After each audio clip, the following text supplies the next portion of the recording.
វាស្រឡាញ់អូនលឺសឹងតែរាល់ថ្ងៃបងនិយាយភ័យភ័យស្រួលណាស់តែទង្វើបងវិញ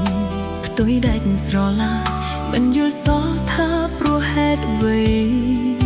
ព្យាយាមធ្វើអូមិនដែលខុសលើស្នេហ៍តែមាសមេមិនឲ្យតំឡៃបេះដូងស្រែកទួញយំក្រៀមក្រំរាល់ថ្ងៃថ្លៃមិនដែលសួរនាំមួយម៉ាត់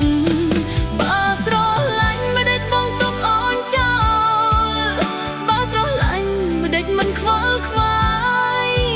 អូនឯកាខ្លាំងណាស់ដឹងតែឆោមឆាយបងសប្បាយមិនគិតពីស្រីបើតទៅបងនៅតែបែបនេះទៀតកុំបន្ទោសថាអូនមានថ្មីខំចិញ្ចឹមចិត្តស្មងប៉ុន្តែគ្មានន័យថ្លៃមិនដែលយកចិត្តទុកដាក់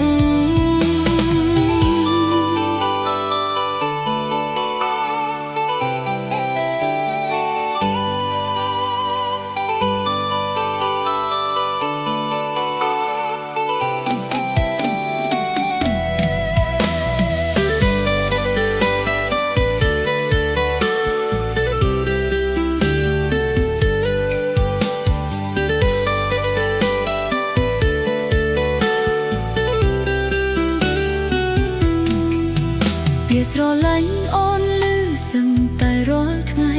បងនិយាយភ័យភ័យស្រួលណាស់តែទង្វើបងវិញ